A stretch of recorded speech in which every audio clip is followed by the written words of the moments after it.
Interesting development on the Mercedes. So the owner got back to me. He said exactly which part number he put in to replace the crankshaft position sensor. He said it was for a 1996. Well, looking at Rock Auto, the 95 comes with a sensor that has a pigtail like this, and the 96 comes with a sensor that doesn't have a pigtail, kind of like that. And this car has a sensor that does not have a pigtail. So you're like, well, it's a late 95, they probably crossed it over. The one for a 96 fits perfectly, plugs in, it should work, right? You have to be very careful. You have to double check the OEM part numbers. So on ALLDATA, here's the OEM part number, 003153738. So 7328 are the last 4 digits. This Bosch part number, 002123, if you look on Rock Auto, it's actually listed right here.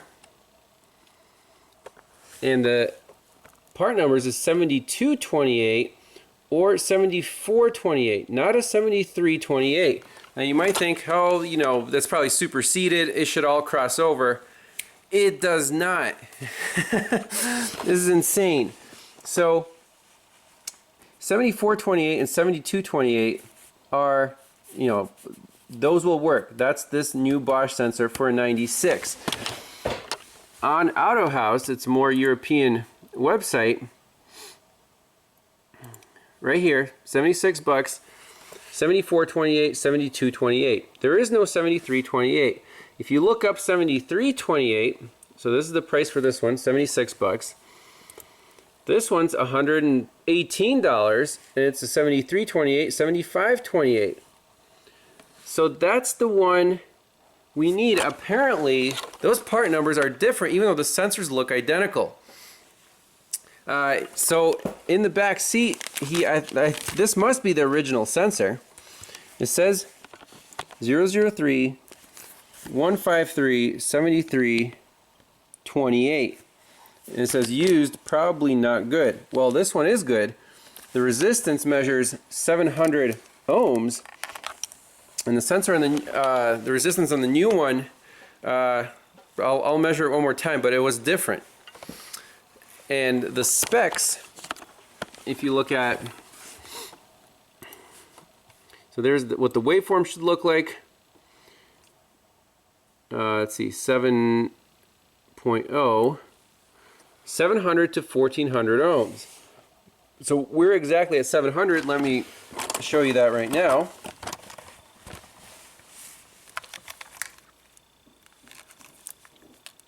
This is exciting. I was stumped for a little while here until we looked up these part numbers.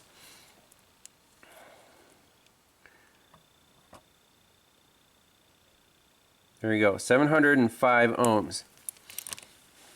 Perfect. Let's measure the one on the car and see what the difference is.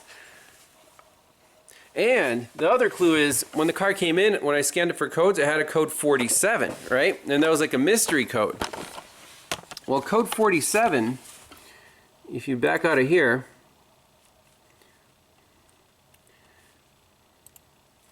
let's see, 45 to 50, it's this missing slot, but in here,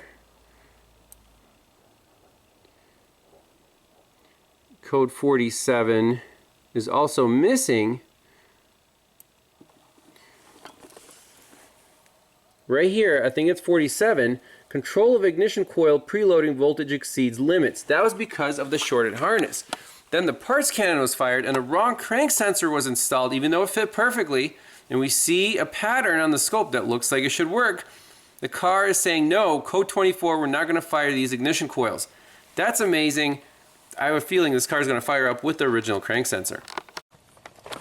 Bingo! So I'm measuring the resistance of the crankshaft position sensor, and it is 1050 ohms, not 700 like the OEM. We got it. All we have to do is put in the OEM original sensor, and this car will fire up, guaranteed.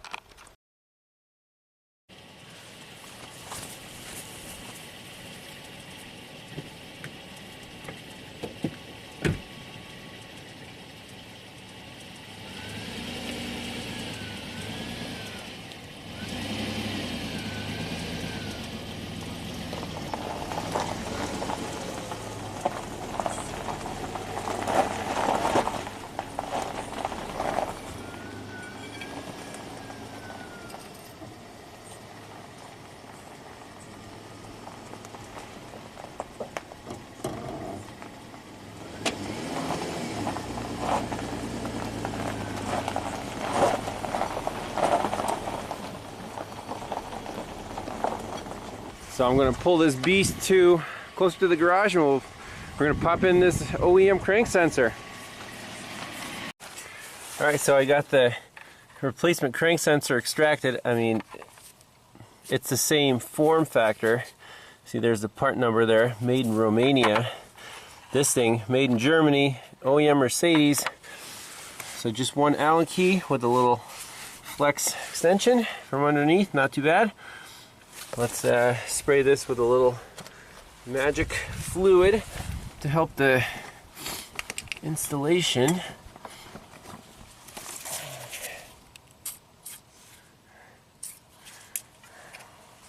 Pop it in, this thing should fire right up.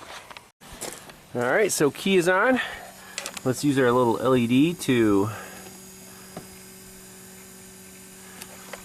make sure 1, 2, 3.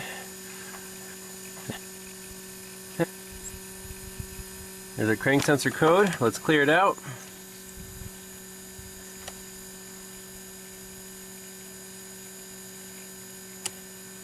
And check for codes.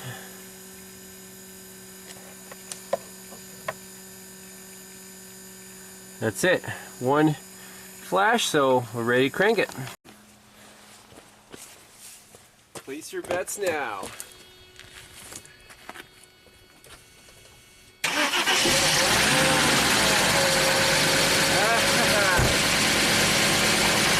It's alive! Yes! That was freaking awesome. You know that feeling when you know you have the problem fixed even before you crank it? Fantastic. Running smooth. Now keep in mind, this crankcase is full of oil. This car is not running a whole year, so I'm going to warm it up for a couple minutes. We're going to get it right into the garage, do an oil change, full synthetic, German filter, the good stuff, and then take it for a spin. Let's see if it has any codes right now.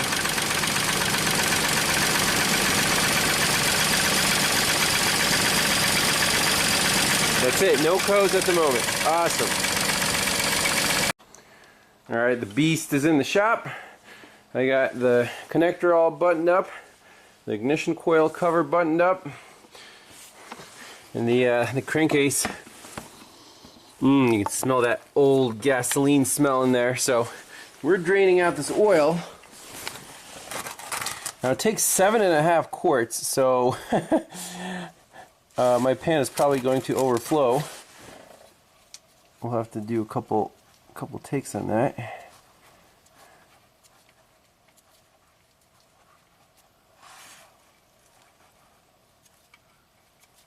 That is a long drain plug. I'm not going to strip that. Molasses. This probably make good waste oil or fuel for the waste oil heater I got rigged up over there.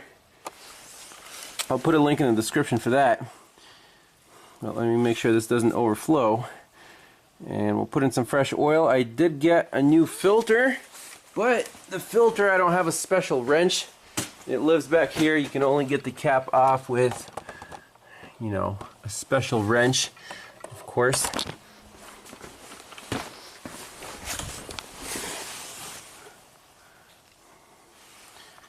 So we won't replace the filter for now, just the oil. Alright, let's fill this beast up with some 0W40 synthetic European car formula. That's what the manual recommends for the maximum temperature range, and with the cold season coming up, this will ensure easy cold starts.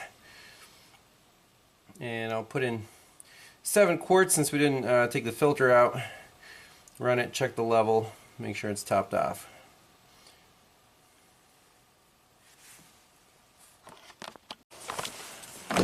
Alright, let's see how this beast fires up.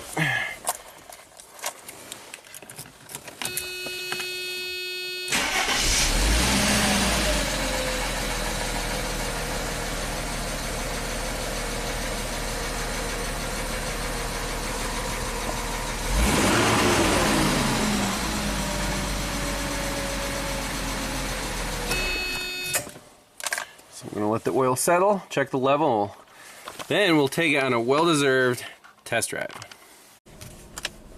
Alright, here we go, 0 to 60. Ooh, a little VTEC kicked in, woohoo!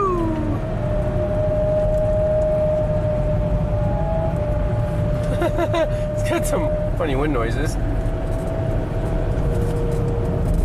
Oh my gosh, the brakes suck. They're all rusted up.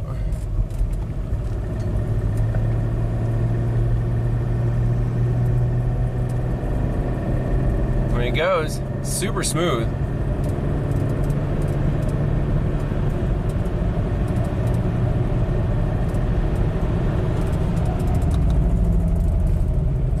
Oh man, yeah, the brakes need some work.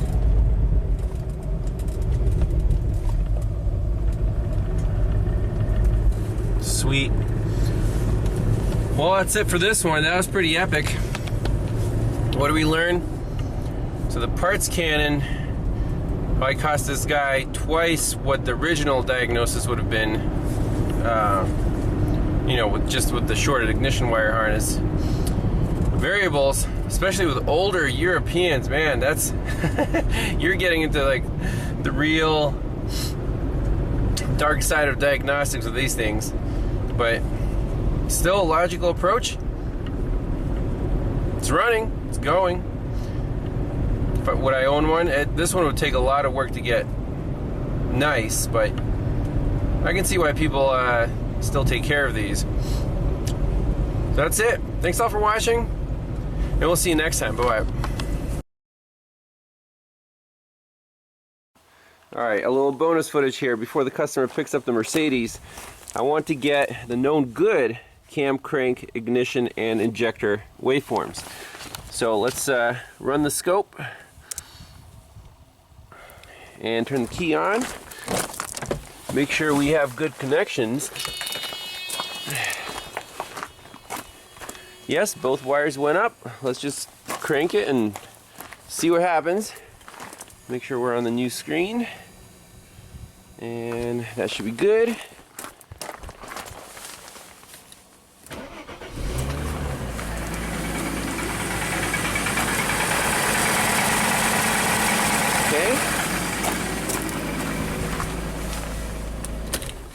Okay.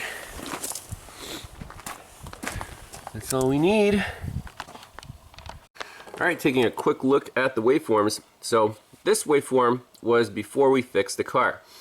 So we want to focus on this crankshaft position sensor signal. And you can see we have these little spikes and the big spikes. And the big spikes occur together with a low spike. So it's high, low, high, low, high, low, high, low. Okay, let's look at the one we just collected from the car. So this is cranking and then it fires up. What do we see?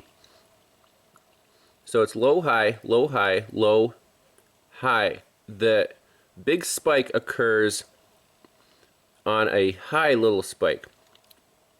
Okay, so that is indeed a big difference. The amplitude here of the little spikes is about the same. So about 3 volts there. Let's go back to this one.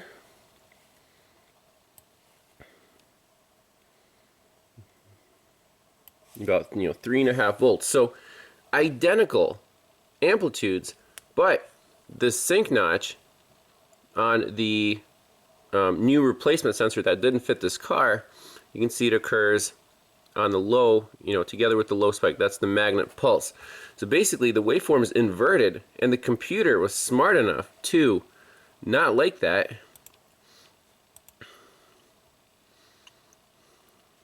See, there's the pulse there. It's occurring on a high spike. Crazy, crazy stuff. Let's see here. There. So this is bad. This is good. You see the little low spike occurs right after the magnet. Here, little high spike occurs right after the magnet. So basically this sensor is inverted, and the resistance was different.